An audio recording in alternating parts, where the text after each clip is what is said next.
And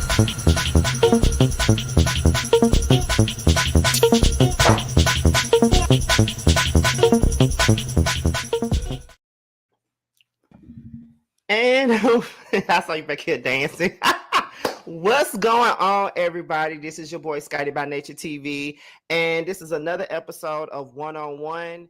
And I have one of my dearest friends here, someone that I consider a little brother. One of my favorite content creators. He was one of my favorites before I even met him. And I think that he deserves everything. And this is why he's here today. Okay. So y'all can get to know him just a little bit more than y'all do and get to know him kind of the same way that I know him. But I don't think we're going to get that deep.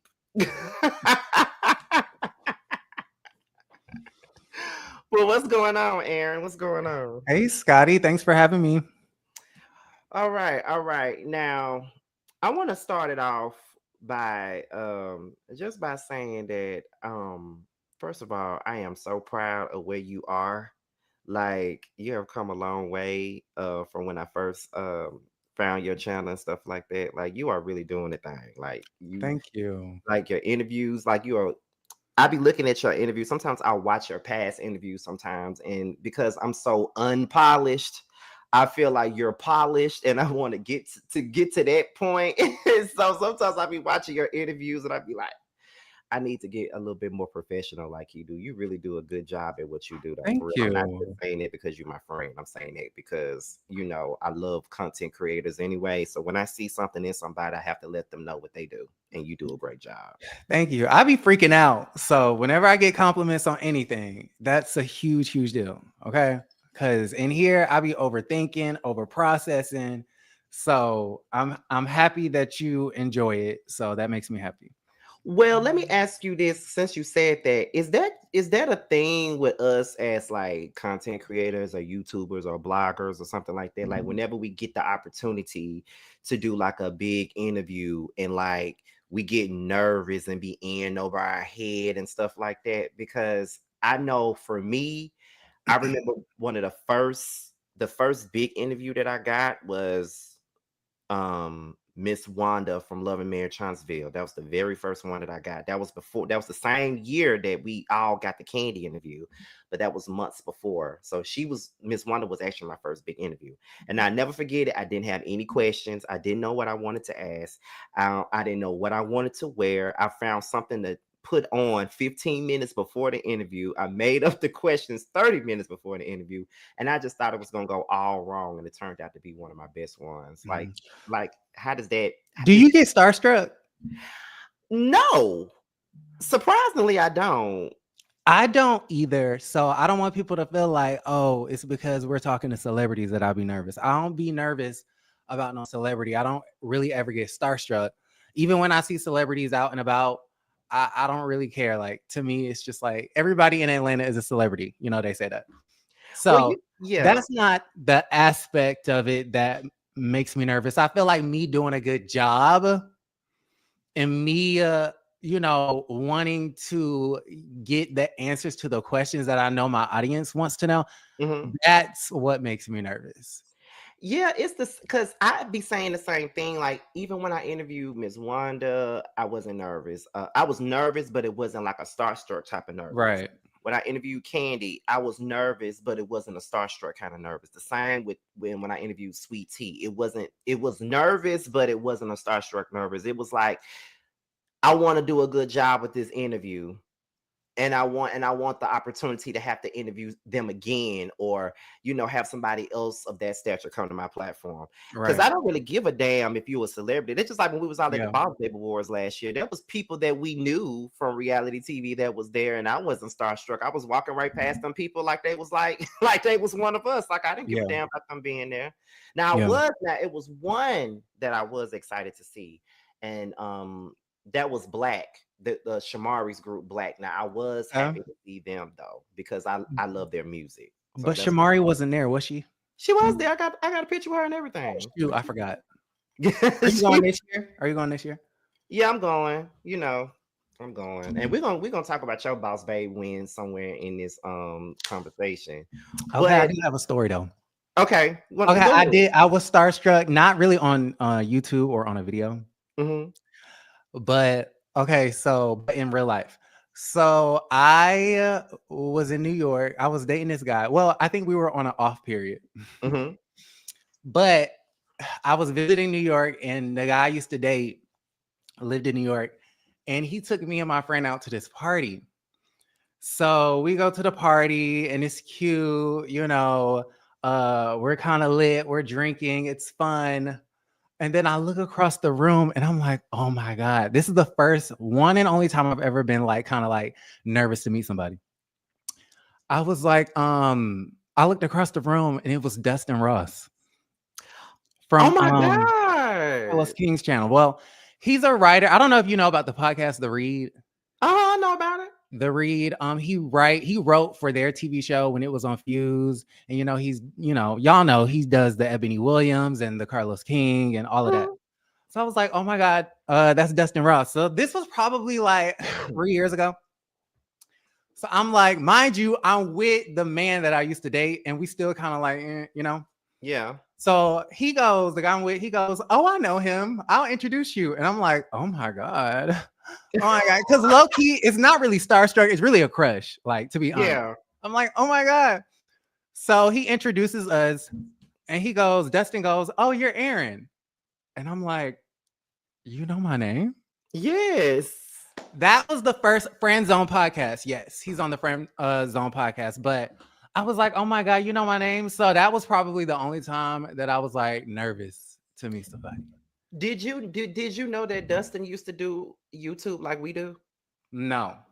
Okay, so I've been doing YouTube since 2010, Okay. and he was doing YouTube around that time. So I go way back with Dustin. I never met him in person, but we've been following each other for years. He used to review Real Housewives of Atlanta and all that back then. And I didn't know that. he had a YouTube channel. That's how I know of him from back then. Like, he always been really cool with me and stuff like that, but I never got the chance to meet him. So I'm glad that you had that chance. But Dustin is cool as fuck. Like, He is. He is. yeah, And he we, is cool. built up a little bit of a rapport on Instagram. So I like Yeah. him. Yeah, and I'm super happy to see where he is now, because he was doing the same thing that we're doing way back then before, like, I call it like the early ages or whatever of YouTube reviewing and recaps and stuff like that, because it wasn't that many of us back then. And Mhm. he was doing it then, and now I see him on podcasts, and he's a writer, and I see him with Carlos King. Like, this, anytime I see people that I started with and see them where they are now, that's inspirational, and I'm always happy to see that. So that's a Right. good story. That's a good story Same. to start this thing off with. So you are born and raised in Atlanta? For the most part, I was born in Clayton County, which is like the county below Fulton. Yeah. And I grew up all over the South Side, East Point, College Park, went to school in Jonesboro, went to college in what is it, Statesboro. I went to Georgia Southern University. What did I study? Multimedia communications. Mhm. And then I moved back to Atlanta, Okay. the All city, right. city. Yep. All right. So you was out here on the south side like I am. Mhm. Yep, I grew up all over. I got family in Fayetteville. I got family in Fairburn, South Fulton, Riverdale. We all over the South Side. I remember when I first met you, when we had that brunch at my best friend's house that time. And I think I had asked you, I think that was one of the first questions I asked you. I said, "Are you from Atlanta?" Because a lot of times we meet people and they're like me, a damn transplant, and not really from Atlanta. So I Right. always ask, "Are you from here, or were you born here?" And you was like, "No, I was born here. Yeah, I'm I'm from from here. I'm from the South Side, whatever." And then Mhm. you and Sakina are both from the South Side, so I was just like, "Oh, Mhm. okay, that's a good thing." Yeah. So you went to college for multimedia communication. So that's basically what we're doing now, right? So you Yep. always wanted to get into this. Yeah, I always wanted to be in media. I really didn't. I thought I wanted to do television production. I thought Hmm. I wanted to do reality TV and talk shows. Those are like my two favorite genres of TV. So I always thought, okay, I would be like a producer or whatever. And then, but I did have a YouTube channel in college. I had a YouTube channel with my best friend at the time. Mm-hmm. And we also had a radio show. So Okay. it would be like the campus radio show would be one facet of it. And then you could get even more commentary onto the YouTube channel, right? Mm-hmm. And that was actually pretty successful. We got monetized. We started making money.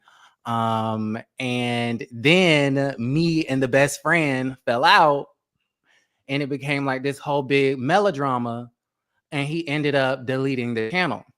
Oh. So I was like pissed. I was really pissed. I was pissed about the situation. So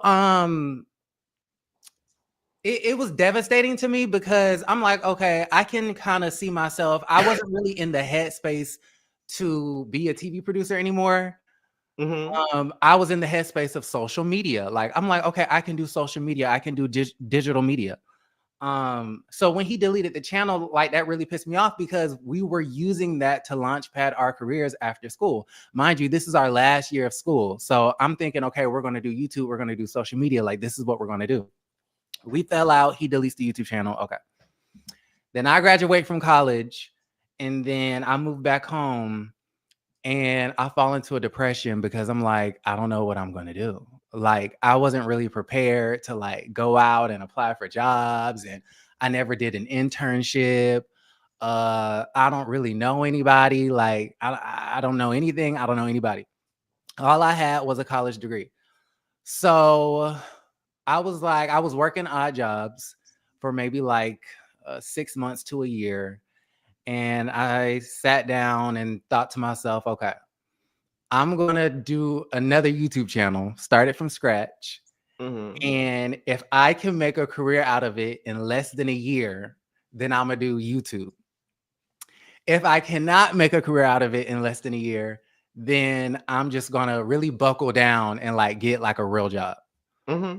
So in way less than a year, started, went to Amazon, got me a laptop, got me some lights, got me a microphone, um, started up my little channel, would do my little videos during the day. Then I would go to my little oddball job at night.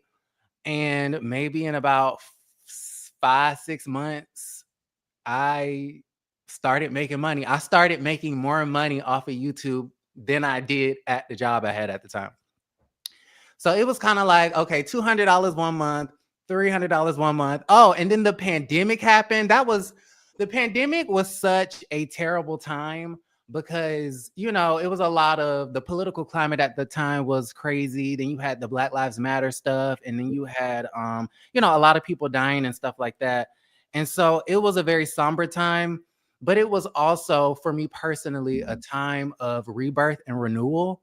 And just from a practical level, I thought to myself, okay, if everybody is at home because of this pandemic, everyone is consuming YouTube, right? Shit Right. online. Can I curse? Yeah, Sorry. you can. Okay.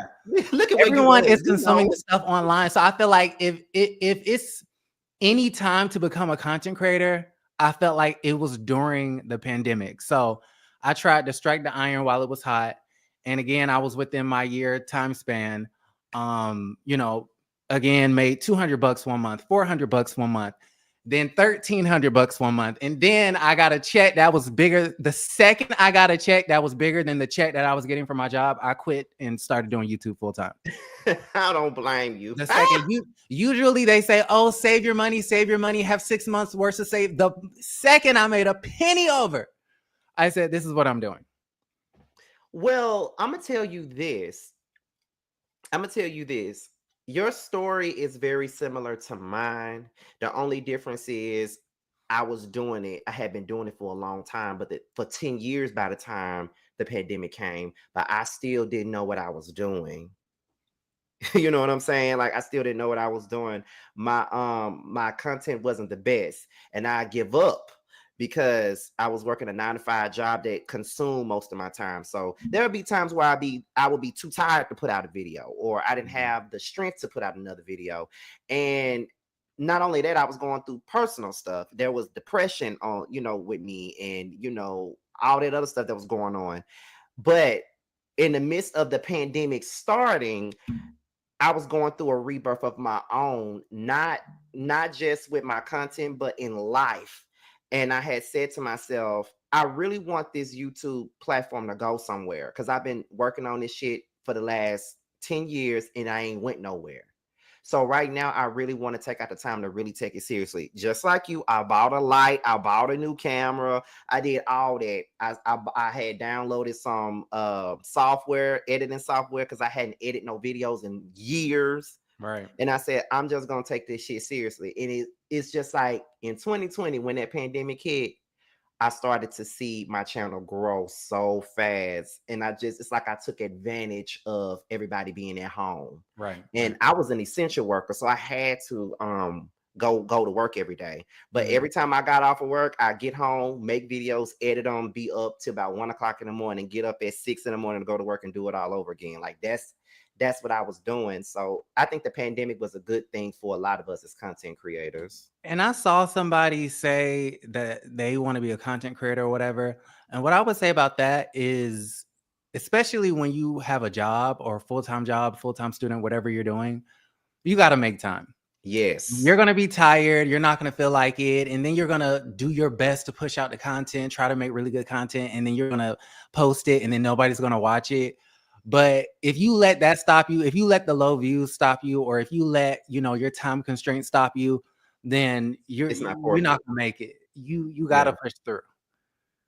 Yeah. Because I talk to content creators on the rise a lot, and a lot of them, sometimes they be thinking that I either work from home or I don't work at all and I just do YouTube all the time. But I literally still get up every morning and go to a job. Like I just told you before we started, because we were sitting back here talking about meeting up soon.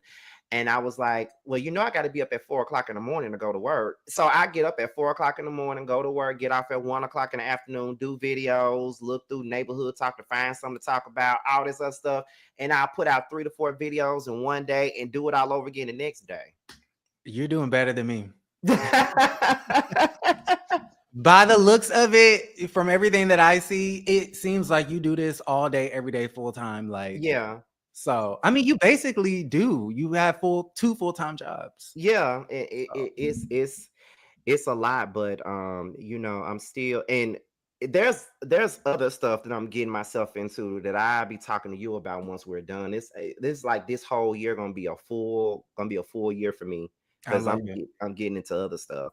Okay. But before we move on to the next thing, were there any other careers that you wanted to do before you just knew that this was what you wanted to do? Because I know I had other things in mind before I knew that I wanted to do something else. Because growing up, I wanted to be an English teacher. God knows that's not the career for me, but I love to write, so I wanted to be an English teacher. And at one point, I also wanted to be a meteorologist, because I was so interested in tune with the weather and stuff like that. That was one of my science projects, like making a tornado or something like that for a science project. Like I was so deeply in tune with meteorology. But then I wanted to be an English teacher because I love to write. But my mind eventually changed by the time I graduated high school and I went to school for broadcast journalism. But unlike you and Jamie, I ain't finished. Y'all finished, I didn't. What school you went to? Well, let's be honest. Now, I started off at a community college. That's where I started off at, because I wasn't ready for a university. So I wanted to start off with something small. And eventually I wanted to go to Jackson State University and graduate from JSU in mass comm. Yeah. But, I flunked out and I never went back. So what happened, if you don't mind me asking? Like, you don't have to go into detail, but like, was it money? What, you just wasn't focused? You were partying? Like, now, I don't mind answering the question. Now, you know me more than everybody else here. So, I'll tell you anything. But what happened was, let me see. So this was like, I flunked out in 2010. So that was during a time where I really wasn't focused. I would skip class. I was involved in this relationship with this down low dude and stuff like that at the time. and I just really wasn't focused, and I just really felt like school really wasn't for me at the time too, because I didn't want to go to college. Only went because I wanted to make my mother proud, because that's something that she wanted for me. But Okay. I just it's not like I couldn't finish if I wanted to. It just wasn't for me. And Okay. so, but at the same time, I knew what I wanted to do, and I wanted to go into media, and I wanted to write as well. So I knew if I wanted to do that, then I needed a college degree. But these days, it look like you really You don't do have to not need a have. college degree to get into media or journalism. It is good to have. It's a good foundation to have, but it's not essential. Mhm. Um, when I went to school, I knew I couldn't. I'm not gonna say I like. I like learning. But I like making good grades even more. Mhm. Beyond the learning part, like I don't feel like I feel like some people are just naturally smart and they consume information so easily and they can regurgitate it back out. I'm not like that. I'm the sort of person that has to study hard and like really focus. But I was good at that. And as far as school, I just knew that every semester was a few $1,000s that I just didn't have to waste. So Yes. I knew I couldn't flunk. I couldn't not be focused. I couldn't be off, go off on the deep end. Like I had to pass every class because I don't like wasting money. Okay, number one. Right. Um, but going back to what you said about the careers. Um, uh, let's see. When I was like in the second grade, I wanted to be a bus driver. Oh. Um, I think, let's see, I wanted to be an actor for the longest time. I wanted to get into acting. I love acting still to this day. I don't really like acting today, but I love theater. Mhm. Obsessed with theater. More so musical theater, love musical theater. So definitely wanted to do something in that. But then I got to high school and I was like, no, not for me. Um, and then I thought I was gonna go to school for business Mhm. because that was just something very basic and general. Right. But then whenever we would do a school project in high school, I would always opt to do like a video. And I found a knack for like computers and editing. And even when I would get on social media, like I got on social media like during like the last wave of MySpace and like when Facebook was like really becoming like the number one social media network. Mhm. That was like 2008, 2009. And I used to be obsessed with like, especially on MySpace, like coding, like the little the what do you call those? The profile graphics, the pages or whatever, the layouts. I used to be obsessed with coding. I used to love making websites. I used to love editing videos.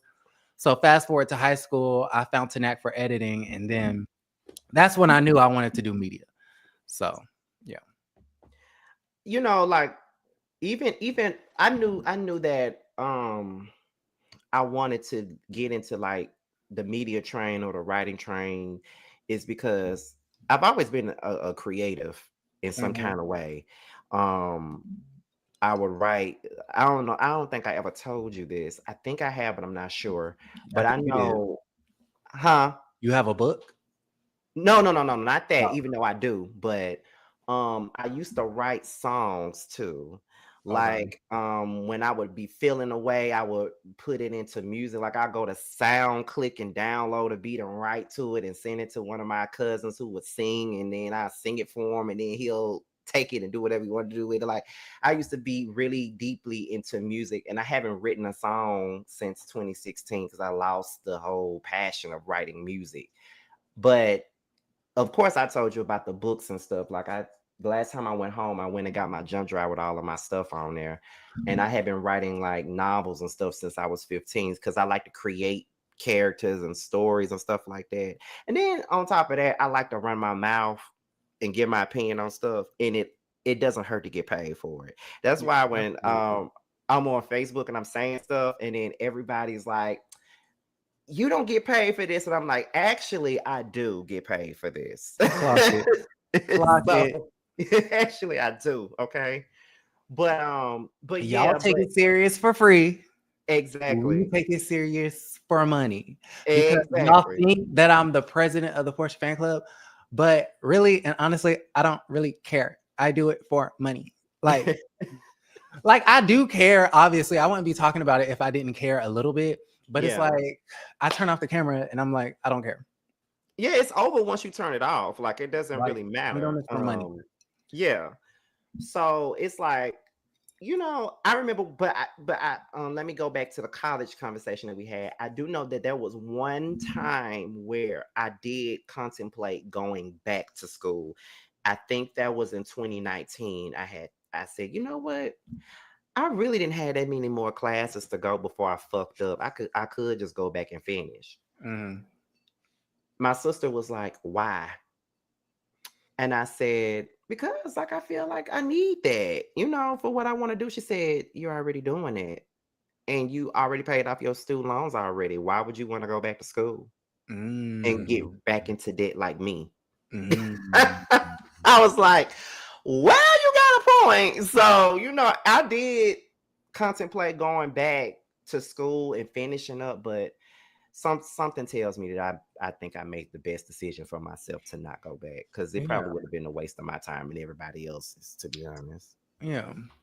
I would say go back if that's a personal goal, but I always said I would go back to school if I could pay for it in cash, because from my bachelor's, I haven't paid a dime off on student loans. I don't have a lot, but not a dime. I've been out of school for years, since 2018, haven't paid a dime back. So I'm not going back and picking up no more debt. I understand that. So you said that you had a YouTube channel with your, well, I don't want to say friend because y'all not friends, an ex-friend. And then you ultimately got into House of Aaron. Now, tell me about the birth of House of Aaron. Let's get into that, because like when I first ran across your channel, I hope I'm not getting the year wrong. I want to say it was because we met in 2021. I think the first time I saw your page had to be 2019 or 2020. Okay, that sounds accurate. It was one of them. And I saw that you did a lot of reporting on Housewives of Atlanta. And I had subscribed to you. And I said, he reminded me of DJ Richie Sky. You know what I'm saying? And I remember telling you that when I first met you. I'm like, he reminded me like a young DJ Richie Sky, like, because he was the one that was doing that shit too. And I was watching. I said, he's funny. You know what I'm saying? Like, I like him. And then ultimately I reached out to you and stuff like that, and then we became friends. But how did DJ Richie Sky is actually an inspiration, because before I even started that channel, I would watch him and I would be looking and I would be listening, and I'm like, I could do this. Yeah, I could do this. Like, I felt like, and I love him. I love him a lot. He's so sweet. So it's not like no shade or anything like that. But I'm just like, like he was definitely an inspiration and motivation, because I would see him and his ethic, his work ethic, and his strategy and how he would like do stuff. And I would be like, I feel like I can do something like that. But how did it start? I don't know. Like I said, I was in a very depressive state. I felt like I needed to do something. It really wasn't a passion project. I know a lot of people from back in the day, the early days of YouTube, like the Scorpion Show, and that like was my the era you come from. And I feel like Bondi Blue and y'all. I feel like it came from like a passion. Or Ashley Miller is another one. Yeah. Because I used to, like, even before you even shouted me out, I came across your videos a numerous of times. So I know that you come from a certain era. And so I feel like y'all had passion for it. And a lot of y'all did not really do it for a coin, but you did it because you were just interested in it and you wanted to get things off of your chest and all of those things. For me, it was a little bit of that, because I kind of feel like, okay, I'm interested in these things. I'm talking to it about my friends. I'm talking about Housewives in my group chat. I'm talking about what Beyonce did or what Nicki Minaj did in the group chat. We talking on the phone about it, but I'm not talking to the internet about it, right? And then on top of that, I kind of felt like, I was in a crisis. I had just graduated from college. I didn't know what I was going to do. I didn't have no connections. I didn't have a pot to piss in. And I needed money. So I think the main driving factor was money. Like, I'm not going to even lie about it. Like, it was money. I did it. I gave myself a timeline. Like less than a year, I need to make money off of this. If I can make money off of this, I'm not finna do this shit no more. Right. So, that's how it started out of desperation. I had a Housewives watch party, I think for last season 15. I don't think you you weren't living here. I wasn't living here then. You weren't living here. But I had a watch party for season 15, and in the premiere episode, I was in it. So like they had used my little clip. Yeah. So I remember, making like a little toast or a little speech before the episode aired. And I was just like, thank y'all for coming. And this means a lot to me. This is a really big deal. I started my little YouTube channel and it was out of desperation, but started from the bottom and now we're here. Right. So it literally did start from desperation. I was in such a terrible place when I graduated from college. And a lot of people don't talk enough about, I think it's post-grad blues, I think is what they call it. You just feel so lost and you feel like you don't know what you're doing and you don't know where life is going. And I had, started dating this boy that I had no business dating. Oh God, that out. See that how that shit happened? Go ahead. One of the worst decisions ever. Till this day, I'll deny. Did you talk to? No, I ain't talked to that person. No, like that's how disgusted I am about that era. Oh wow. Dating somebody I ain't had no business dating, in such a bad mood, a depressing mode. I was working a job I didn't care about. I was living with family, which I love my family and I'm thankful for that. But it was not where I wanted to be. Right. And YouTube alone allowed me to elevate in my life. And so I really started it from a very desperate, tumble place. That is crazy though, because like I said, our stories are different, but they're the same. Because when I flunked out of college, that was a depressing time for me. And that's when I started my YouTube channel because I was just sitting at home, ain't had no job. So I was just sitting at home, not doing shit. I think the last month I was in school was May 2010. I started my YouTube channel in October 2010. And so it's kind of like when I go back and I look at those old videos from that era, I cringe. But it represents where I was then. Right. It represents where I was, and it's kind of although it can be a tad bit cringeworthy for me, it's always fun to watch the growth as well and see where you came from, because it's like you graduated, so you had pre-graduation blues. I had pre-flunked out blues because I didn't know what I was gonna do. I didn't know what type of job I wanted. I didn't know nothing. I was just sitting at home, babysitting my brother, picking him up, dropping him off at school every day, making CDs and shit. That's the shit I was doing. So I didn't really have no hustle, and YouTube just fell into my lap. It was something that I wanted to do for a long time, but I didn't have the courage to. And then it's crazy, of all the people that you name, like the Scorpion Show and Bundy Blue, Ashley Miller, we all started at the same time. So it's crazy. And I feel like all of y'all are so progressed. Like you, Bondi, she's doing really, really good, really incredible. The Scorpion Show. I remember seeing the Scorpion, was it Kevin? He was there used to be this club in Atlanta. It's called Compound. And I don't know if it's still there. They used to do this First Fridays where all the black gays would go on First Friday. And I remember going to First Friday and I saw the Scorpion. I'm like, Kevin. He may have known who I was. I don't know. But I was like, oh my God, I've been watching you since I was like freaking 13, 14 years old. I think I was like 23, 22, or something like that. I don't know. But I'm like, I've been watching you since I was literally a child. When they would talk about, Beyonce, this is the era of like 2010, 2011, when Beyonce had her a long time ago. Oh, yes, every time, Scotty. Yep, that era. In high school, would get home from school, turn on the Scorpion Show, do my homework to the Scorpion Show, would watch Housewives, watch Ashley Miller afterwards, because she would have her reviews up, right? Like the second episode went off the show or went off air. This was back when Jamar was doing video, because Jamar was also doing videos back then too. Because he used to review the Bad Girls Club. So back then, me and Jamar would be like, we're gonna beat Ashley putting out. We would try to compete and try to put Oh, out our video before her. And uh-huh. every time we tried, she beat us every time. I remember telling Ashley that one time we were talking. I said, "Girl, you know we used to try to see if we could beat you and put those videos Oh, out." another one. Oh, I met, I don't know if there was a back in 20, I'm all over the place. Yeah. Back in like 2016, there was like a YouTube, I think they did a black something, YouTube Black or something, like this Uh-huh. is like the Scorpion show. Like he The kind of blackout. blackout.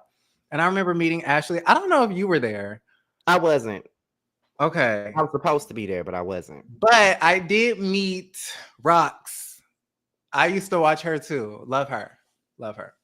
Yes, I remember when I first met Rox. That was that same weekend that that we had brunch at my friend's house. That weekend I met you. Mhm. That was I have known Rox for years, but we had never had the chance to meet. And Jamar and I went and met with her at the Cheesecake Factory. Now that was the one time I was starstruck by somebody, because I was sitting across from her and I was like, oh my God. But it's, but now it's not much of a starstruck thing. Like if I see her now, it's more like, oh my God, I ain't seen you in so long, blah, blah, blah, blah, blah. So, but I did talk, speaking of the blackout, I did mention to Kevin that there should be another blackout, because it's been years since they had one. Yeah. And I told him that we should do one this time. And plus, I'm in Atlanta for real now. And I had mentioned different people that could be part of it. Like you was one of the people that I mentioned. And I was like, we should do a blackout. And he was down with the idea. So I'm gonna talk more with him about it. But I definitely want to do that because I never got the chance to experience it or do it. Yeah. So Yeah, that would be cute. that would be. So you on YouTube, you're getting notoriety, you're getting, interviews and stuff like that. So now we're in the arena of winning awards for your work. So last year, you were nominated, I think, for 2 awards. I want to say it was 2. Please correct me if I'm wrong, but I think it was 2. I know it was YouTuber of the Year. We were both nominated for YouTuber of the Year, and you were Content nominated for creator. Content Creator Oh of the wait, I Year, got my award which right you here. won. Yes. See, my award from the year before that is back home. I ain't bring it with me. I should have, but it's still at home. Y'all, I almost Yes. cried getting this. I almost cried when they said my name. Yes. I had got misty eyed.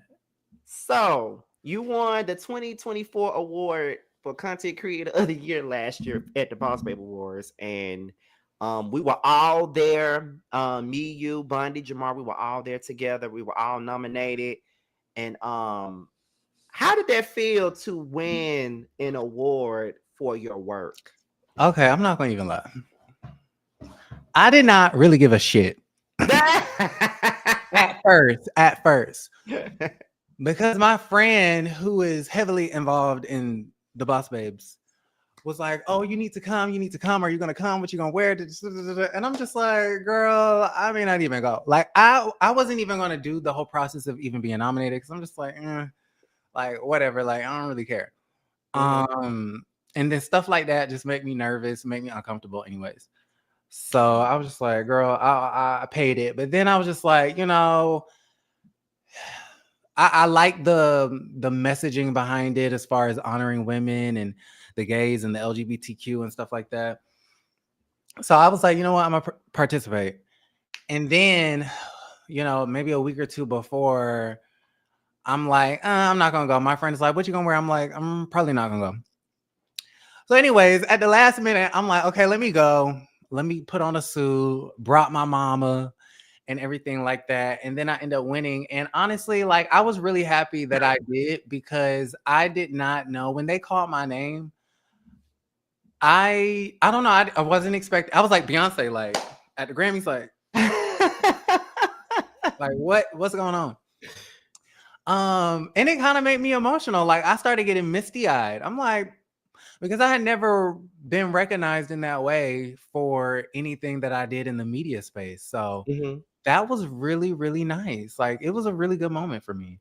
And just to see how far I've come, like, when I started, like I said, I was just trying to make a buck and a coin and just do something. And, I never thought that I would make the sort of money that I was able to make.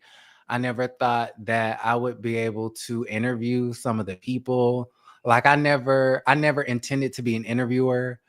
Um, and now I get to go to like events and meet celebrities and, hang out with some of the housewives and, have they follow me and they DM me. Like, it'd be like random stuff. Like, one day I'll wake up to Phaedra Parks liking all my photos, and then the next day Quad is in the DM just randomly, like just random celebrities just DMing me. And it's just like, I never thought.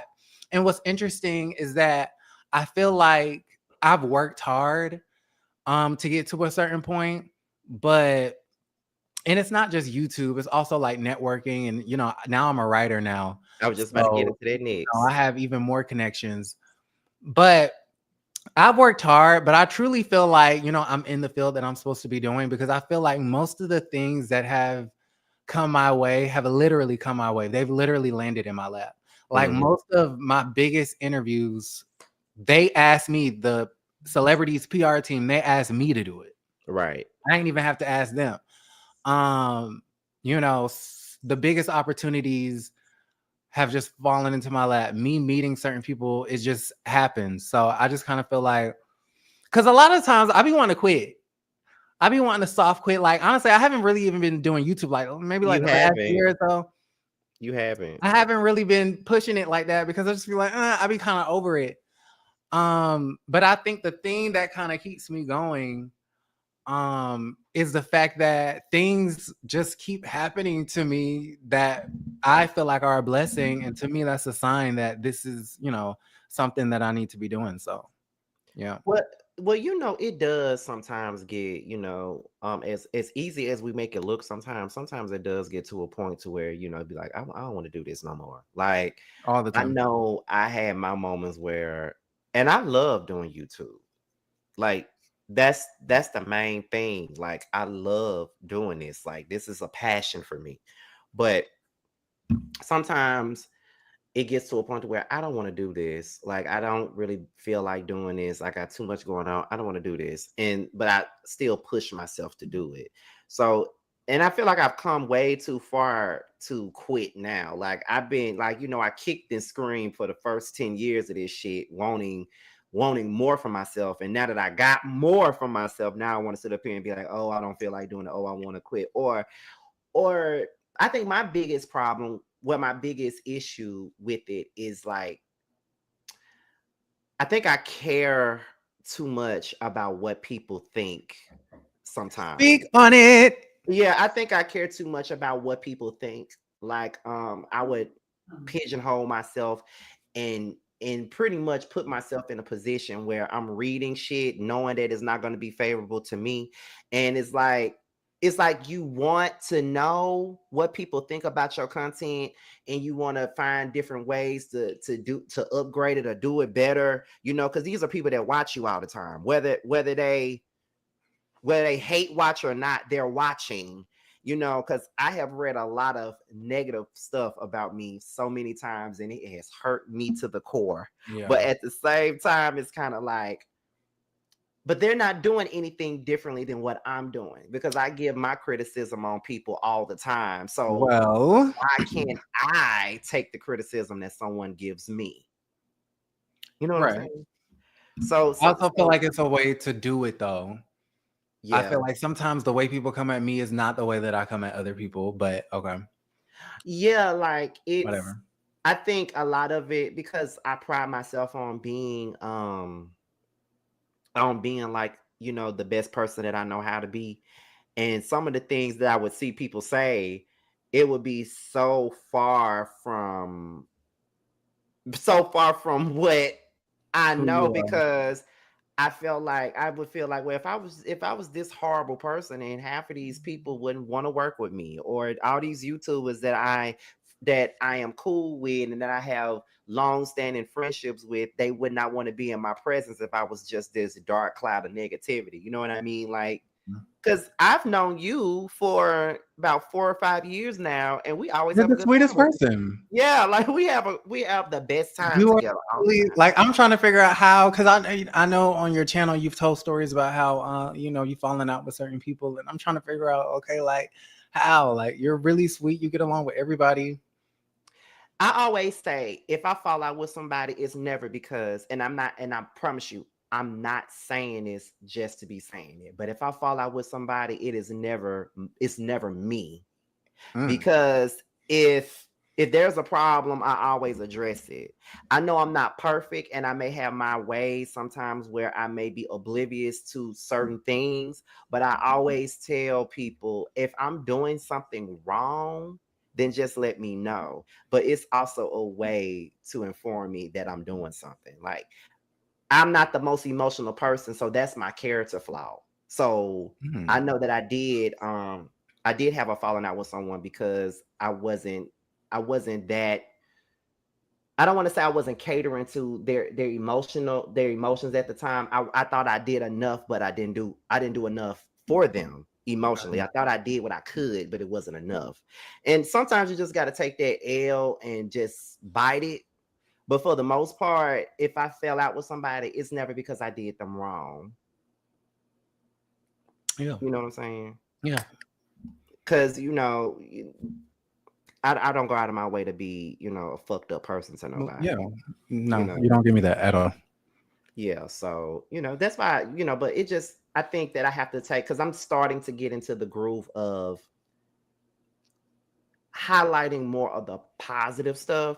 Because sometimes as humans, we'll have a comment section full of positive shit, and then we see that one negative comment. But you know what's also scary about it? Okay, I don't know if you have this experience, but I know for me, like, yes, it's the people, it's the audience, it's the comments, but it's also like who. So I have dated. Have you ever dated somebody that watched you on YouTube? Yes.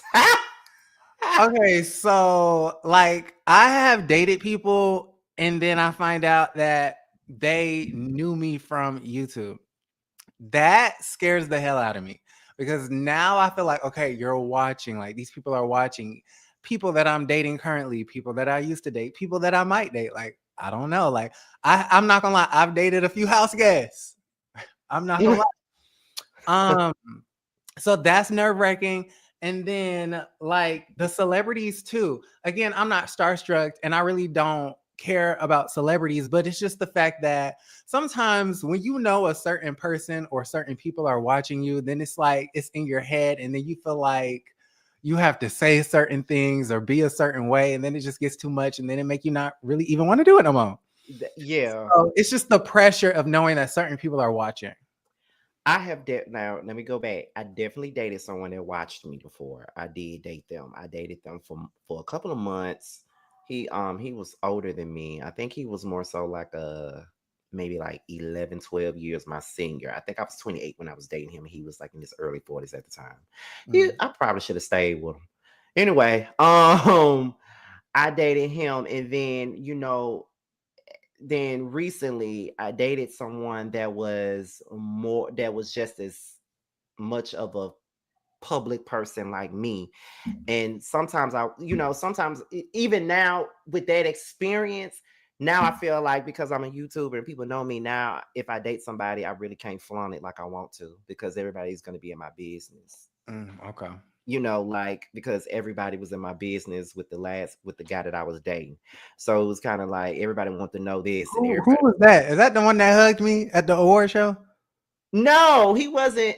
As a matter of fact, the guy that you saw at the award show that time, that was actually the guy that I used to date that was 11, 12 years my senior that I dated years ago. You dated him when? I dated him in 2017. He showed up to the Boss Baby Awards to support me. I didn't know he was coming. So Okay, now. yeah, but no, this person, um, you met this person before, last year at my birthday dinner. This other person, you met him. Okay. Yeah, he was on like this on a web reality show, and he was rapping Which and stuff like one? that. He was sitting right next to me. He had on I'm this. saying which show? Oh, he wasn't on Chasing. He was on another show, Oh, okay. on another reality show. I don't really want to get into it, child, but because we're still cool, so it's no beef or nothing. But Mm. because he just texted me yesterday, so we good. But people was all up in our business trying to find out what's going on and all this other shit. And I'm just like, oh God, the next time I date anybody So how else. did they know you was dating him? So you Because posted we him? posted a picture. That's Okay. what happened. Because see, the thing is, I remember when we first met, we went to brunch, and I think it was just a regular brunch. It was just me, him, Jamar, and Sakina. He had met us for brunch, and we took pictures outside after that. And he posted the picture, and then I posted it on my page too. And then that's when everybody was like all up in our business after that. And that was my first time meeting him in person. So it Yeah. was just like, God damn, like y'all all up in my damn business. So I ain't never posted. So, but you were dating him when you did post the picture.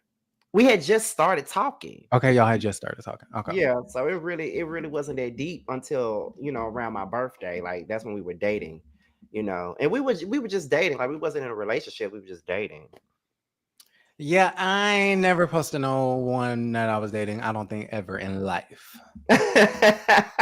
Um, it ain't never get that deep with nobody for me to post them. To me, if I Yeah. post you, that's like you meeting my mother.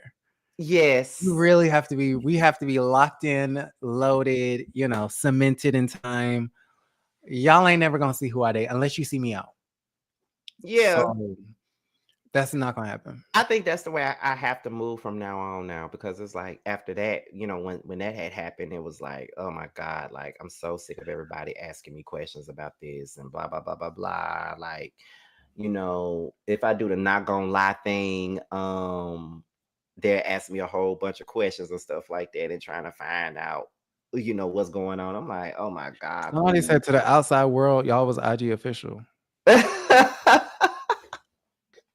Oh, you was giving him promo like Nene was giving Neone Yeah, of when course. they Like first started dating. but I was promoting him just like I was promoting my friends that do music. So it Oh wasn't no, it, honey, it, it no, wasn't that it wasn't no, that serious. Like it wasn't that deep. But no. You don't promote people that you're talking to. They don't even deserve a chance to see the light of day on your social media until they propose. not until they propose. Absolutely not. Do you But introduce men to your family members all willy nilly too? no, I don't. Oh, As a matter of fact, him and my mother would talk on FaceTime and stuff like that. Like they knew each other and shit like that. So see, that's your problem. see, but I'm saying it's not. That's probably like out of all the people that I dated, he's probably like maybe like the third Your person. placement is off. The third person that probably met my mama. But I've dated a lot of people, but a lot of them ain't never got the chance to meet my mama though, or talk to my mama, nothing like that. I gotta really like you if you talking to my mama. So, but at the end of the Mhm. day, but I don't want nobody to get the wrong idea, because me and him are still close. Like I said, we talked yesterday, so we're still close. There's really nothing like bad to say at all. So, but at the same time, when I like somebody, I like their ass. Like, that's how I go. Yeah, same, same. It was Yeah. one house guest. He watched me on YouTube. He hit me up in the Instagram. He was like, "Hey, handsome." So I went to his Instagram and I scrolled through and I looked at his pictures and he was really cute and tall and big and masculine. He had a nice career and a job. And then we started DMing, and then we had did the FaceTime feature onto the Instagram, and I found out that he lived up the street. Oh shit. Yep. But Until this day, I'm in love with that man. oh wow. Mhm. Well, I'm gonna tell you this. Sometimes I don't like to tell people what I do. I say something like, "Oh, well, what do you say when people ask?" I tell them my actual job, and then I'll be like, and then I say some shit like, then I'm a content creator. But then when you say you're a content creator, you have to tell them what it is. Because if you say content creator these days, they think you're doing porn and shit.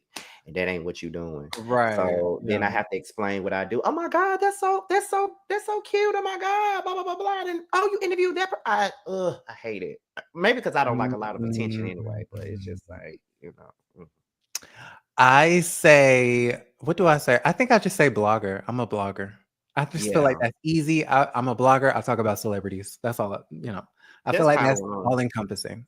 Or sometimes I'll be like media. Sometimes I'll be like, I'm a journalist. Don't downplay my job. Journalism. Thank you. Another one. Thank you. okay. But that same guy that I said I was in love with, Uh-huh. he was horny he was one of those people that was like he loved, like he was very goal oriented and he was very success oriented and he was very like driven. So I was dating him when when Candy was doing her YouTube press tour. Yeah. Around that time, I was dating him. He thought that was the coolest thing. Like, oh my God, like you're doing your thing. And honestly, I love that he was proud of me. But then also in the back of my mind, the negative part of my mind feels like he's really intrigued by like metrics and success and like, you know what I mean? And that kind of scares, that puts pressure on me. So I feel like, damn, now I got to do something great every week. You know what I mean? But then I don't know. when you do stuff like this too, you never know what people's true intentions are either. Because I know that um I have ran into people where I felt like I don't think they really like me like that. I think they like me because of what I do or what circles I'm in. You know what I mean? Yes. And Yes. that's so weird sometimes because I remember like my friends, well, I say my Atlanta friend group. Well, you in my Atlanta friend group, but the other ones you probably see them whenever we do something as a group or something. But they'll be like, "Don't talk to them. They don't talking to you because you're doing this or blah blah blah." Because they don't have no. They be trying to look out, and I know that they're coming from a good place when they say stuff like that. But I just don't want to be the type of person to think that people only talking to me because I interviewed this person or because I'm doing this or doing that or because they want to be seen or something. You know what I'm saying? Like. Yeah, it's Yes. sometimes you have to Yes. wonder that as well. The particular dude that I was talking about, he had a really, really like dope ass career. He was a choreographer and Mhm. he choreographed and he was like a creative director. So he did like a lot of shit for like a lot of celebrities. So in that particular instance, I don't feel like it was like a thing because listen, like he had more than me, a lot more than me. So I'm like, listen, I'm trying to use you. Okay. But no, I really did love him. But I run into that issue when it comes to friends, not really dating, not really romantic. Okay. When it comes to friends, because somebody will hit me up, oh, let's hang out, let's do this, and then they start talking, oh, I have an idea, and that's when I clock out. I don't That's want to talk about true. your idea. I don't want to do no podcast with you. I don't want to do no show with you. I don't want to do none of that. Like, I'm looking for friendship. You looking for a business partner? No. Sorry. Next. Yeah, I've gotten that too. And then I remember somebody here reached out. See, I knew this was gonna go just a tad bit over an hour, like the one I did with Mims last week. Cause Oh, I gotta because I watch that, honey. yeah, listen, okay, because I think because like I said before, the ones that I've done with people like you or Mims or like I did one with Bundy and Ashley, they tend to go over an hour because I know y'all. The other ones, they're people that I love, but I don't know them that well. So that's why I think it's going this way.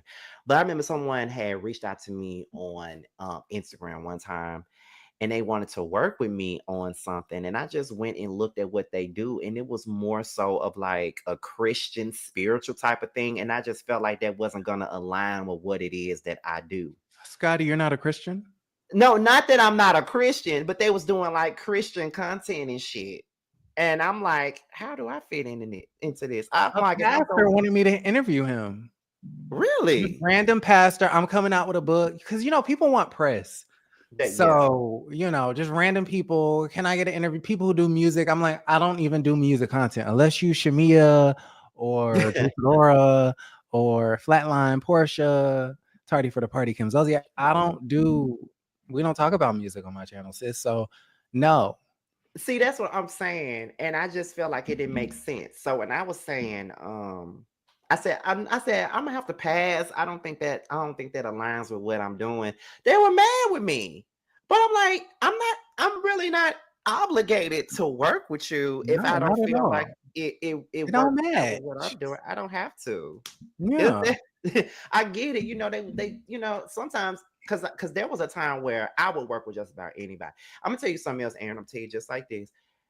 Because I'm a person that works with a lot of I work with YouTubers that's on the rise and stuff like that, especially if I see something in you, I try to reach out to them and work with them and stuff like that. But I have come to learn that you can't work with everybody. No.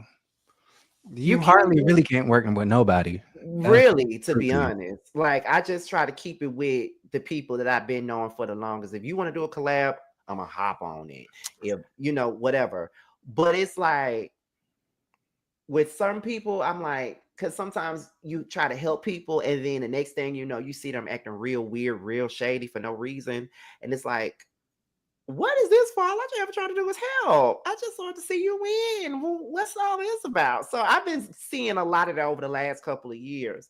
And it's so crazy. Like people have done so much shit in the back end that I've never said nothing about. What they And I'm do? all like, huh? What they do?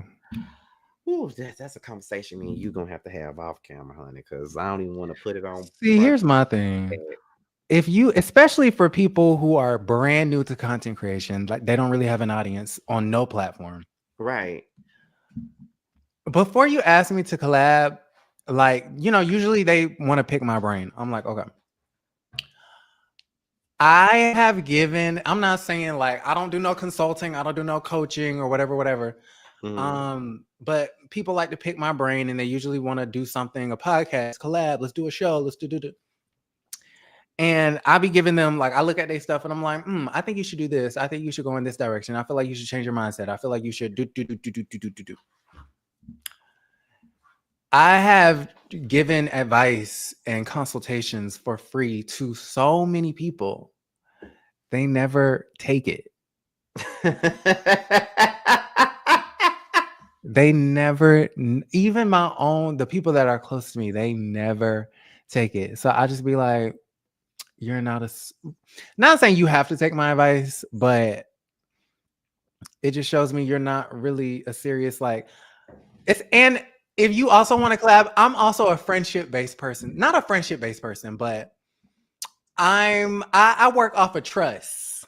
Right. Too. When you ask me to do something, it's just like, I love you, I trust you. Okay, yes. Somebody that I don't know, it's like, no, I don't know you. I don't know you. Unless I'm benefiting off of it too. I don't know. No, I get what you're saying. You know what I mean? Like I get what you're saying because I've done the same thing. Like I've given, like people have reached out to me on Instagram, asked me for advice or whatever. Or not only have they done that, I started a whole like segment for up and coming YouTubers just to interview them and give them advice. And people don't be watching that shit, but I don't care because it's for a bigger purpose. Like I don't give a fuck about the numbers for certain things. Like I like to help people. So right. It's up to you to take my advice because I'm a person that was doing it for 10 years and didn't know what the hell I was doing until once I hit the 10-year mark and got into a whole pandemic. Then I realized, okay, I need to do this. Oh, this will work for me. Oh, let me do that. Let me do this. Let me do this. So, that was the whole purpose of me creating panels and stuff to give people that I felt. I cannot do those panels. Yeah, look, I know. Y'all like to, how Lauren LaRosa and what's her name? Jess Hilarious. Y'all like to talk. Y'all so combative. Y'all want to listen to no one's differing opinions. Like the audience, true. I'm sure wants to listen to a Portia lover, but y'all spending 1 hour and 30 minutes trashing this girl. It's like, can I say something, please? I don't have time to be fighting like I'm on The View. Sorry. But that's not true though. Now, come on now. Don't do that. I don't have time to fight for airtime. That's Oh, why I come like being by on. myself. That is absolutely fine. But we do we've done collabs together where I'm always on a different side than you on anyway. So I'm Mhm. always on a different side. Like, as a matter of fact, I watched one of the last collabs that we did. I listened to it at work one morning. It was like last week. It was the one that we did about it was during season 15. It was like Candy and Greatest house, Sonya and Marlo and all of them. It was a good greatest ass. housewives of all time, or something. No, oh well, no, it wasn't that one. It was the one that just me and you did on your channel. And we were talking about, I think the title was The Problem with Candy and Sonya's Relationship. And then we were Oh talking about yeah, because Candy that didn't want to see Sonya friends with Marlo. Yeah. that was a good one though, because we was on two different sides, but it wasn't us like yelling and screaming at each other. Like we were having like a conversation, like, but we tend to always do that anyway. So that's why I love, as a matter of fact, I'm not just saying this because you're up here, but you are probably one of my favorite people to collab with, because Interesting. we're mainly always on the opposite side, but But I'm number 8 on this series. oh, please Who stop. was number 1? So Mims was 7. Armand was number one. That was a while ago, wasn't it? Yeah, that was in 2023. I just picked this shit Okay. back up. Okay. Oh, don't you do that now. Because let's not forget now, before we even went on live, you were sitting up here saying, oh my God, they're not gonna like me. This is gonna be boring. Oh my God. And then here you are. Like, we have had like the best time up here. They Now, usually hate me, but a little time has passed, so maybe they're kind of over it. Yes, I am still Team Portia. Sorry to say. well, we be saying the same thing But about each other's actually, fan bases, though. so I've taken a new a new lease on life. Okay. And I want to, it's not that I want to, but I'm just trying to be more neutral. I'm trying to be more unbiased. I'm trying to be more open. Are you? Yes, I went to, sometimes I do be trolling. I do be trolling to get Because you were reactions, trolling your but ass off on Twitter early because you said Portia stole yes. that woman's And then husband y'all because take she the wanted bait to. every time. And I love it. I love it. But no, I went to the Housewives. So they had a premiere party and then they had an after party. I wasn't invited to the premiere party because I don't think Bravo likes me like that. But I was invited to the after party. And I saw Drew, and she's so cute, and she was so pretty, and her hair and makeup, it was so gorgeous. And she was like, "Oh my God, like your personality is everything," and do. But you're so biased, and you need to be more open-minded, and whatever. Basically saying like, be more open-minded this season. So I'm like, okay. Well, Drew is really nice in person because I met her at the Boss Babe Awards in 2023. She was there. She is so sweet. She's She really, really is. sweet. And I didn't say some things, I don't think I drag people to the white meat, but you know. So I was like, I'll try. So I Now, don't think I'm as biased anymore. I would say you're not, but I don't care about you being biased though. I mean, I get a kick out of that shit. Like, I do I too. get a kick out of Okay, it. you know Michelle, right? AT Alien. Yeah, I love, sometimes I love watching her because I know exactly who she gonna root for. I know exactly who she gonna drag, and she do it every single time. And I get, even half of it I don't agree with, but I just get such a kick out of it. To me, it's just entertaining. yeah, like, that was one of the things that I enjoy, like, working with you, because we never are on the same side for most of the time. Like when it comes to Housewives, we probably never on the same side. And it's always fun to work with you, not just because you're my friend, but because it works because we're on opposite sides. But I get a kick out of that shit because, like, when people be in your comments sometimes, oh my God, you just get on my nerves. You up Portia's ass, blah, blah, blah. I just be cracking the fuck Thanking up. you so much. And I'd be so nice. I'd be like, oh, she looks so cute today. Y'all never catch the nice shit that I say, but you always catch every syllable of something negative. But that's what they do though, because they do that to me. They do that to me when I would talk about Love and Marriage Huntsville. Like, anytime I say anything about Melody that is not favorable, they get so fucking mad with me. But if I say Now, Oh, something positive. Scotty, you are harsh. No, I'm not. You are very harsh. Now, if you was talking about a couple of Like, years ago, I would agree with okay, that. maybe okay. But I'm not as harsh as I used to be now. I have tried to turn it down just a little bit. Okay. Just a little Yeah. bit, man. I still got some ways to go, but Yeah, at first I was like, I don't give a fuck. I'm gonna say what I want to say. You know, like kind of like that Wendy Williams mindset, where it's just kind of like I'm not trying to be friends with the celebrities. I'm friends with my audience.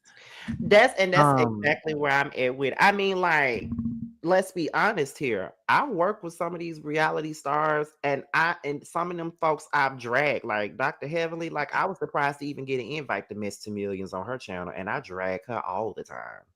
Wait, you were surprised to do what? To work with Dr. Heavenly on her channel. How did that turn out? Because that was traumatic for me. I know it was, because listen, because you were laughing at me today. I told you I was cussing out everybody in that live chat for you that whole time. I cried. I know, because you even did a video about it. I felt so bad for you.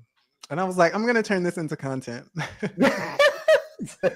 I cried. Her fans were so fucking rude and mean, just like her. The apple don't fall too far from the damn tree. Dr. Heavenly is vicious and her fans are disgusting and nasty. Y'all ought to be ashamed of yourselves. Damn. They are. You got that off. Like, first off, this lady and her peoples invited me. I'm giving my opinion. I'm the only one that watched the damn episode. I don't know how this worked. I don't live on Dr. Heavenly's channel. Now, that was my fault for not doing my research. But I mean, I'm just saying, like, it's two of us on here and only one person watched the show. She going off on a stream of consciousness. And I'm like, I don't really know what the fuck I'm doing. And then her whole audience, this is boring. We want Carlos King. Well, if you want Carlos King, then you got to take that up with Heavenly, babe. They ain't got nothing. Why are you dragging me? Because you didn't ask to do it. You were asked to do it. If y'all want to hear that man's high-pitched voice, you going to have to take that up with Heavenly. If y'all want Messy Mondays, I'm classy. What rhymes with classy? I'm trying to do alliteration. Classy. You're classy and polished. Thank you. While I'm urban and I'm not Messy Mondays. If you want mess and shenanigans, then you tune into Carlos King and Dr. Heaven. If you want class, no, we want Carlos King because you know they're best friends. You know, Carlos King is best friends with everybody. So I'm like, of course, best friends are going to have better chemistry than me and this stranger. Listen. Her audience. I understand. Listen, I understand. I like that like your experience made me nervous to even go over there. But that was traumatic as fuck. It turned out to be all right though. I was, it went better than what I anticipated. But I'm glad that it did. And Carlos is another person that I've drugged, and he started following me on Twitter. That was the funniest shit. And he said, "Are you gonna shade me today?" Yep. Yeah, I know that's right. Yeah. No, that's right. Yep. Just because you follow me don't mean shit now. You still gonna get this work. You still gonna get it. Yeah. So, So y'all have a rapport. That's good. Yeah, but like it's cute to have rapport with a producer or someone on these shows that you talk about, but I don't let it jade me though.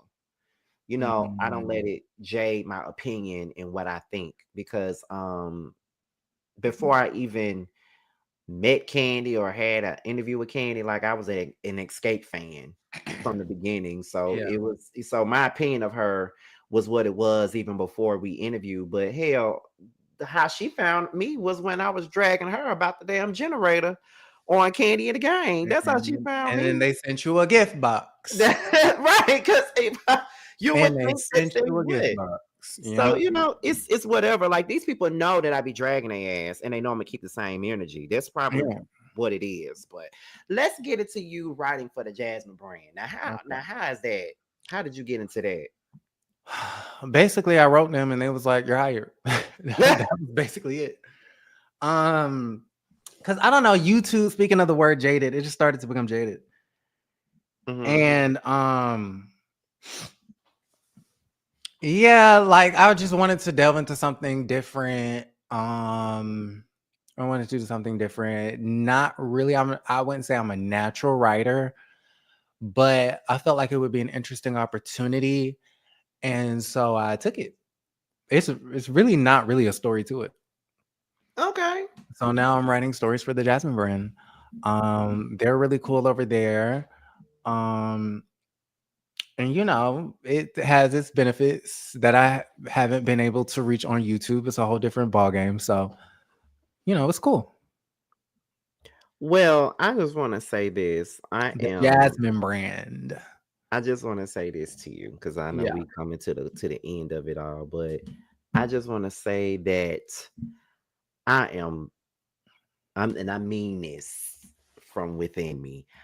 First of all, I am very proud of you. Like I have been watching your channel from the beginning, and I just love the way that you have grown as a content creator, as a person, and just getting the reaping the benefits that you so righteously deserve. And I'm gonna tell you one thing. When we got that Candy interview that same week, that was like the biggest thing in the world to me because everybody that got an interview with her that week, most of them were my friends, Mm-hmm. like you and Jamie, like and Bundy. Like it was just amazing how we all got it at the same time. And another moment that I cherished was when we were all at the Boss Babes together. Although I did not win shit last year, but I was happy to see you and Bundy win something Thank you. because I had the mindset of if one of us win, we all are gonna win. You know what I mean? Like, and I just always felt that way. And you know how I feel about you. Like, I love you. You're one of my dear friends. You're one of the reasons why I moved out here. Cause like every time I will come out here and we would hang out, you'll be like, okay, so when are you moving? When are you moving? When are you gonna get out here? When are you moving? And we ain't hung out We since. haven't hung out yet. We haven't hung Oh out yet no, we haven't. because remember we were supposed to go to the bowling alley the first week I was here, but something was going on. You couldn't come.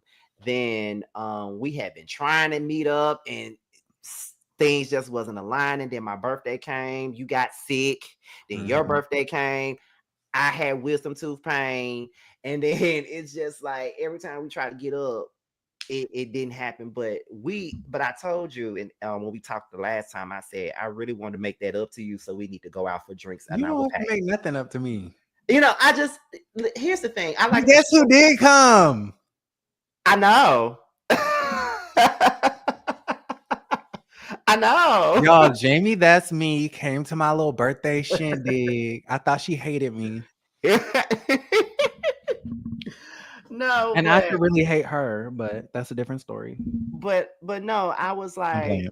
but here's the thing. I remember it because like I was already in pain like 2 days before that. In the day that I had texted you the day of asking is it still going on, and I was still gonna come. And then I even got up, took a shower and everything, put on my clothes, and then when I went downstairs, I was like, I'm not gonna be able to go to this damn party and be in Damn. this type of pain because I'm not gonna have the best attitude if I go.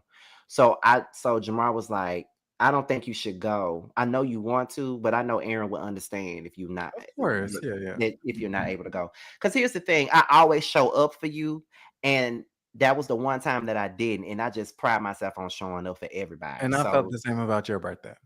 see what I'm saying? So you Yeah. understand, because Yeah. every time I had something, you always showed up. So it was just like I felt some kind of way because I couldn't show up for you that one time. That's all that was. So I said I need to make this up because I don't like not being able to show up. Child, you are totally fine. We'll go out. We'll have fun. We are. Atlanta is a bit dangerous right now. The Okay. last time I went out, they was scrapping and fighting. It was blood. You was in that video. I was in that video. I was running away. Okay, these Atlanta What was gays, y'all they're a little too violent for me, aggressive. This What? place called Holiday Bar in West Midtown at the Uh-huh. Interlock. Uh-huh. And I don't know what happened, but a swarm of 35-plus-year-old gays, blacks, came into like the little lobby area and just started going to fuck in. And I was scared to death. So whenever we do go out, we got to be safe because Yes, we do. it's crazy out here. I don't know what Dr. Heavenly was like. Oh, we don't defend gays or whatever. No, the gays, they fight to the death, Joe. Yes, they do.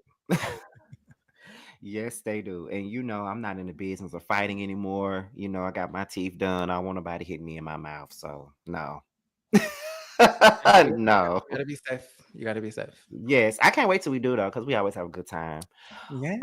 But yeah, I just wanted to give you your flowers because I feel like sometimes I feel like you don't get as many flowers as you deserve. But I'm not looking for a lot of flowers, but I just really, really do appreciate you because you always show love. You were probably, I think, the first YouTuber ever to show love to House of Aaron. So that means a lot to me. And you've been very consistent, and I'm happy that, we've become friends. And I just, I love what you do. And yeah. It's just something like it's I think the vibes be vibing when we're together and stuff like that. I remember when you came because we started I don't know if you remember it, but that was the year I came here for my birthday and we had an Airbnb and me and you had gone out to friends, I think. Yeah. And then when we got back to the Airbnb, we would just sit in the car talking, and I just started just divulging about that man business. you dated his brother or his ex. I dated his brother, yeah. Up, and then you had to beat him up, and then y'all had a threesome, and then it was a whole big drama. Child, I told you get some liquor. I told you everything that night. I'm joking. No, but I was, I'm an open book anyway. So I was just telling you all kinds of stuff that night, and then I was like, if I could tell him this, and I could tell him just about anything at this point. That's how it goes. And not to mention, y'all, now like Aaron's friend Kiki, I love her. Oh my God, she loves you. She be like, is Scotty gonna be there? Is Scotty gonna do? What is Scotty doing? And I'm like, girl, I love Kiki. Oh my God, I cannot wait to see her. Kiki loves you. Yeah, I can't wait to see her soon. But you know what? Like, it was you had your housewarming party that day I came, and you had a couple of people over there that I had never met. And they were all cool. Like because you bring me around a lot of people sometimes that I don't know, and the vibes are always the best. So you put me around a lot of good people. I can say that. Yeah. So yes, y'all. This is a real friendship. This ain't no just a YouTube ship. Like this is for real. Like I'm gonna always hold Aaron down all the time. Like when he won his Boss Baby award, he probably couldn't even hear me because there was so many people in there. But I was screaming loud as fuck from back there. I love you. I was screaming loud as fuck. And Bundy had won and shouted all of us out. Like that was probably a great moment for all of us. Yeah. Like I didn't give a fuck about winning. Yeah. Because even though I'm nominated this year, I don't care if I win or not. Because I think sometimes it feels like I win. If I won already, then it doesn't matter if I win again. I don't care. Have you been promoting it? I have on every video. Okay. I have tried my best to promote it as much as I could. So, we'll see how it goes. I already got what I'm aware. Everything. So, we'll see how it goes. Okay. What? I think I voted for you. I hope you did because voting over with now. So. Oh. I'm pretty sure I did. I went down at least once and voted for everyone. I didn't know a lot of people, but whoever I knew, I voted for. So all I know is that that YouTube of the year. Unless were you in the same category as Bingeworthy? Was I? How many categories are you in? I was only in one, and I don't think Bingeworthy was in that one. Oh, okay. Bingeworthy was in Media Personality of the Year and YouTuber of the Year. And you're in, and I was in Content Creator of the Year. Gotcha. And those categories were hard. Who's in it? Cause the YouTuber year was like Bundy, Binge Worthy, Um, Really BTV, like all these people I know personally, and that was hard. mm, That was real hard. So yeah, but we'll see. We'll see. I'm gonna be in there and all that. I think my mom is coming this time. So oh, that's my so mom and sweet. my dad actually. Wow. Mhm. That was a time where I couldn't get them both to come at the same time for shit. But it's like once I got to be grown as hell, now they get along. That's crazy. That's so sweet. So we'll see. And I Better think my late than baby never. brother coming too. So I love that. yeah. So hopefully all of y'all get to, if my mother does, if she's able to come, hopefully you guys can meet my mom. I want to introduce her to y'all because That would be. she watch y'all anyway. Oh, Yeah, my she watch mom. Oh my she watch. God, my mom watches everything and everybody. She is more in tune with the YouTube streets than I could ever be. Okay, I be getting the tea from her. She know the tea before I know the tea. She be like, "Did you see this person is signed to Tasha K? And did you see this?" Right. My mama the same way. My And I'm mama the like, "Girl, I don't even know what you're talking about." Yeah, But anyway, I said this was only gonna be an hour, but as you can see, we went over that. But Aaron, I just want to thank you for doing this. I love you. You like my brother, my little brother. I will fight a bitch for you. You know I do need security. It's a lot of people that hate me out here. that. I will stand 10 toes for you. You already know that. But No, thank you thank for you. I doing appreciate this. The Housewives of Atlanta is back on, and I'm pretty sure we'll be collaborating soon, doing something fun with that. it. Yes, Because it's I gonna be. am. Let me ask you: Are you enjoying Yes. the season so far? Who? Are you enjoying the season so far? Yes, I am. I am too. I've been enjoying the season before it even aired. I've been living for it. Yeah, like I've I been love living for the it because I season. feel like this time around, I feel like I'm more interconnected to it than Hmm. ever before. I feel like I'm privy to some background scenes information. And I just feel like, I Same. feel like I'm building up a rapport with some of the housewives. Um, in a way that I never did before, especially Yeah, because it's new women. So it's kind of like a new slate. yeah. They're coming up, so they're not as snobby and snooty as some of the other girls. I saw Portia the other day, and I had met her 2 times before. She's like, "Who are you? What are you? You're a blogger," and she finally remembered my name, child. Even though I know that she knew me beforehand, because her mama know me, her mama best friend know me, and Simon know me. But it's cute; she can keep pretending. Um, but with the new girls, it's like they want to get to know you. Like they like the fact that you write about them. They like the fact that you talk about them. So I feel like my relationship with the show and how I'm feeling about the show is a lot different this year. Yeah, I have a different energy reviewing the show this season, and I can see it in my reviews. Like it's a different energy about it, and I'm very happy with the way that it's going. You know,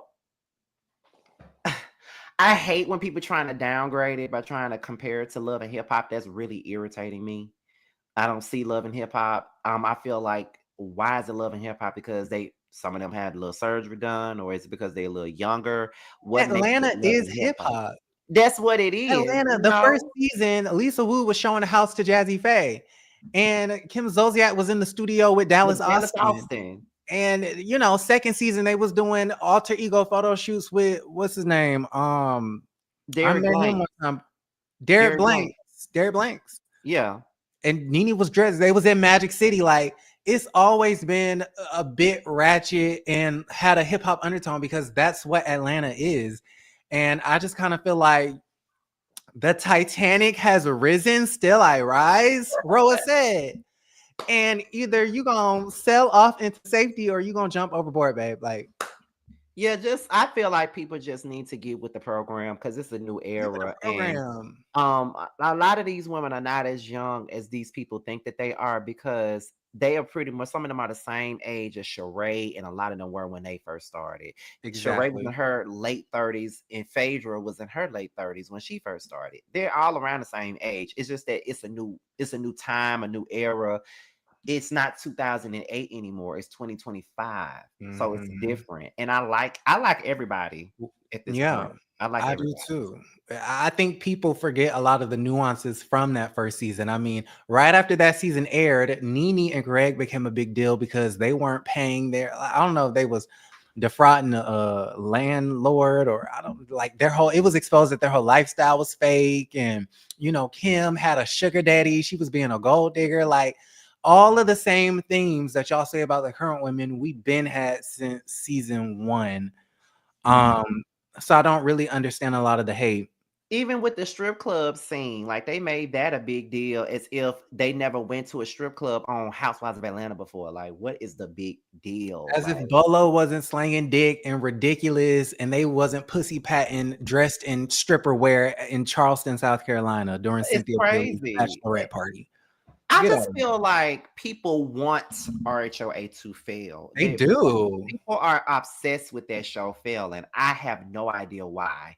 And even with the ratings coming out, they're making it a big deal with that when they know that live TV ratings are down across the board. No Mm-hmm. one has cable. I haven't had cable since 2016. I've been streaming since then. Mm-hmm. I watch Robert on Sling. Yep. I don't have cable anymore either. I have Peacock. I have a family member's YouTube TV. So, Yeah. Yes, I have but Peacock. I have no one has Philo. cords. Right. I have Peacock, I have Philo, I have Sling, I have Paramount. I have all of those things. I stream most things. So Yeah.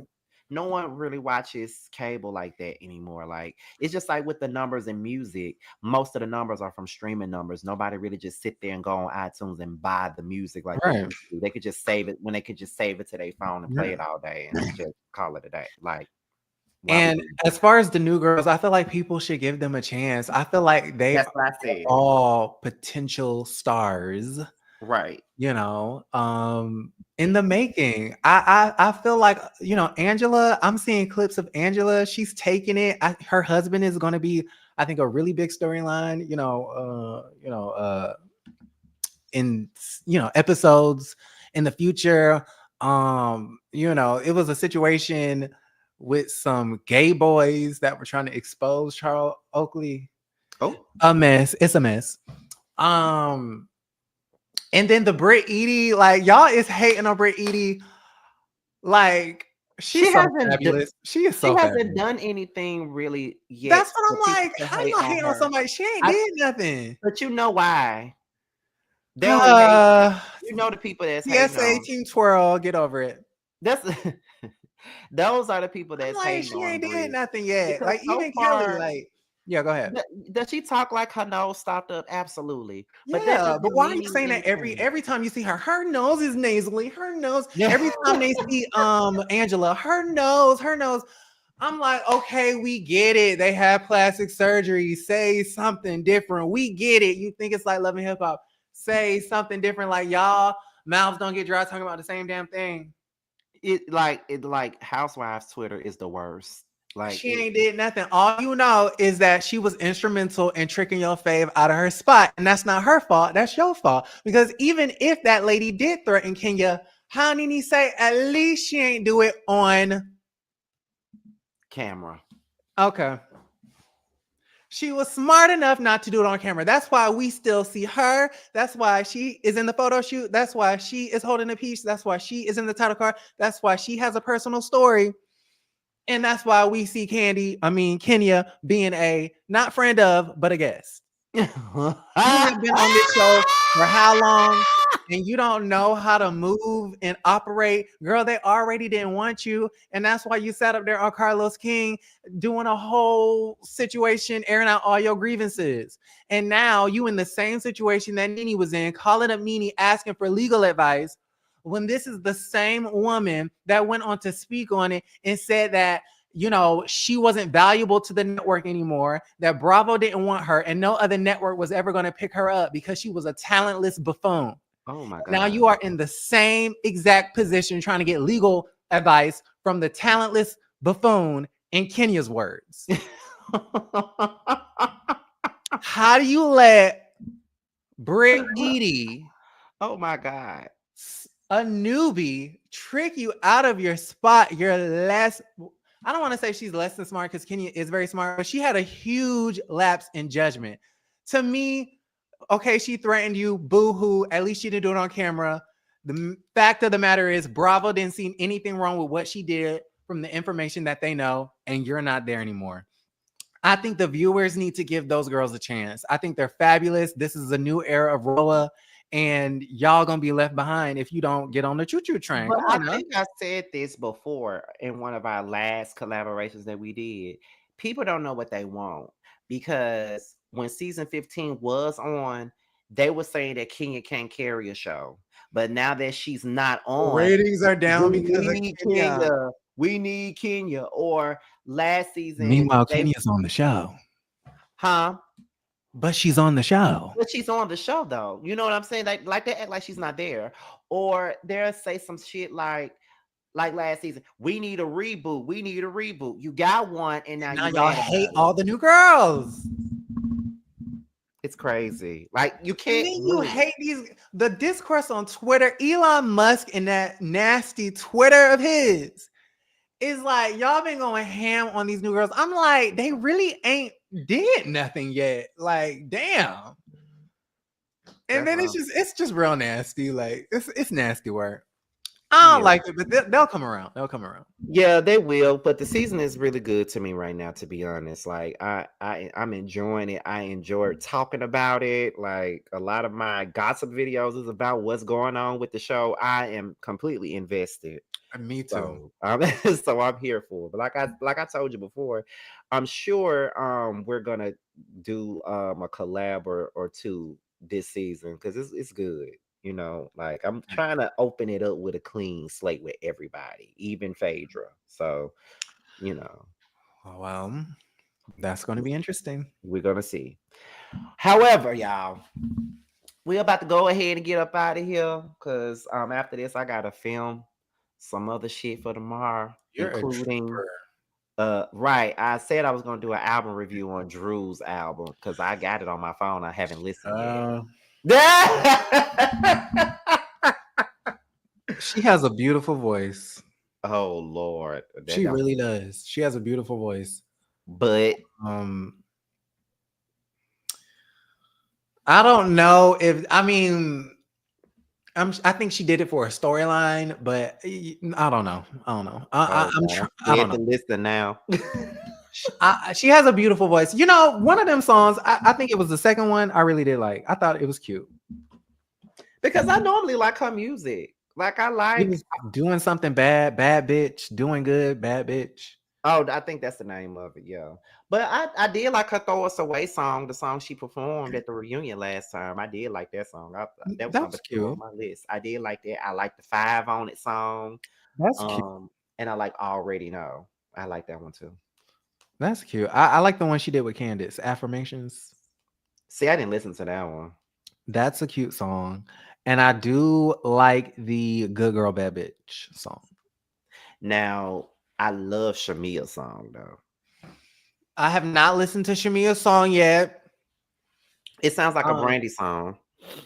Okay. I think Shamia has a beautiful voice as well. Mm-hmm. I did not promote it. I didn't repost it. You know, because Shamia has been acting more like Shamina lately. Not Shamina. Just a little bit. We're gonna save all this for whenever we come back together. We're gonna save all this. Bye, y'all. We're going, y'all. We're about to go on and get up out of here. Once again, thank you, Aaron, for doing this with me. And I'll be seeing you soon. And next week, it's funny that we mentioned her because next week we have Jamie. That's me next week on here. Exciting. So thank you guys for watching, and we will see you guys next time. Bye, y'all. Bye.